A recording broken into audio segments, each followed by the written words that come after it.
Reality is a true crime mystery thriller made originally for HBO Max but released over here in cinemas last weekend. The film opens up on an average everyday office with Fox News on the television reporting on Donald Trump firing FBI Director James Comey. Cut to 25 days later, and when we're going to spend the entirety of the movie as a seemingly average citizen in reality, Lee Winner, that's her actual name, stopped outside her home when returning from the shops by a nervous and jumpy pair of FBI agents who claim they have a warrant to search her home that they're being incredibly vague about. Reality is adapted for screen by distinguished playwright and stage director turned big screen debutante Tina Satter, who originally presented on Broadway in a show titled Is This a Room, based off a random quote by one agent throughout the search. And that's unsurprising because even though I only learned that after the movie, I spent the entire time thinking that this felt very much like a somewhat advanced stage piece. It's one of those things where it takes place almost entirely in one setting and it relies just on the actors acting and doing their bit. But also like living in the tension and the space of kind of silence and awkwardness and so on, and the reality of it. So the whole movie takes place in and around Reality's home over the course of the search and the interview.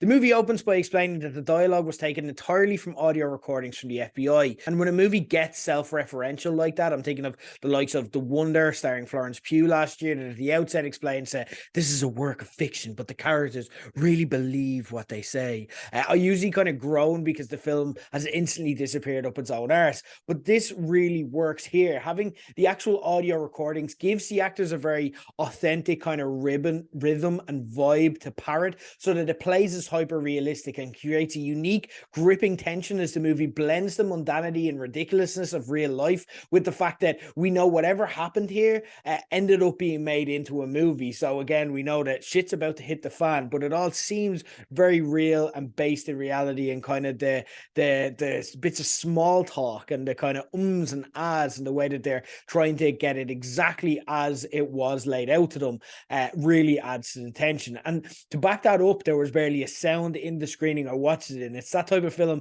that has you almost clawing and ripping at the chair beneath you despite nothing of note actually happening. It just feels so constantly tense.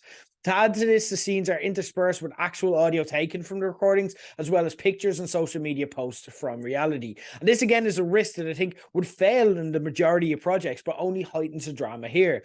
Similarly, you think that having the actors basically reconstructing existing footage to the letter could play as hokey, given that they can't find their own rhythm and essentially are doing impersonations. Like, think of when the likes of, I know, obviously different level of actors, but when the likes of Crime Call over here do reconstructions, and it's like, now, have you found this, blah blah blah, or it's like, give me all your money. It doesn't play that way. It's a massive credit to both Satter's directions and the talent involved that they managed to find space to make their own individual choices, and it really adds to proceedings.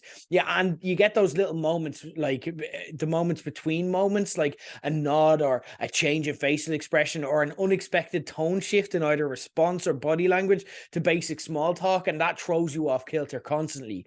You might notice that I'm not actually going into any detail about what Reality actually did or didn't do, and that's because if you don't know the backstory and you don't know the case, it becomes part of the mystery. The ambiguous performances, particularly from the lead Sydney Sweeney, who you may know from White Lotus season 1, and head FBI investigator played by Josh Hamilton, keep you on your toes your entire time.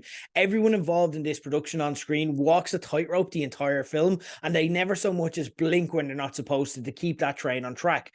You may know Hamilton from his recent run as Lance Hornsby in the final series of The Walking Dead, and he brings a very similar kind of creepy, nervous, over-familiar energy that he did there, and it really works.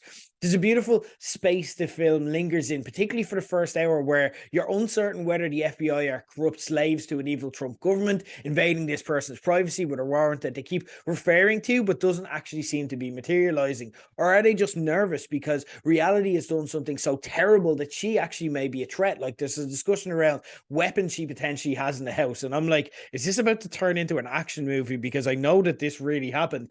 What is this about to become? Because obviously I had heard of the case, I follow US politics, but I didn't know about the specifics. I'd never gone into the level of depth when it comes to the actual search. I wasn't aware if she kind of pulled a gun on them, and there's discussions around that as well. The FBI seem to be worried about that. So I'm like, what is going to happen here? Like, where did this come from, and why is this a movie? Or is she actually just an innocent victim who is as straightforward as everything in her life seems to be? And or is, like, she, on the other hand, is she an absolute criminal mastermind with an absolutely amazing poker face? And the film, to be honest, isn't particularly interested in telling you how to feel. It just goes through the events of that morning and lays out the facts of the case in the end credits. And you can feel however you want to feel based on whatever side of the culture war that you happen to be on. This is a really poised and masterful jump to the big screen for Satter, and I can't wait to see her next project based off it. Every risk she took paid off, and she turns boring, everyday, mundane chit-chat about pets or what the neighborhood is like to live in into the stuff of actual nightmares by giving us some basic context and then just leaving space to sit in the moment and imagine how we'd feel if all of a sudden the world decided to just cave in on us on a Tuesday afternoon trip home from the shop. Reality is an excellent movie. You should go out of your way to see, and it's just 83 minutes. Every second of it is essential, and it's in cinemas now.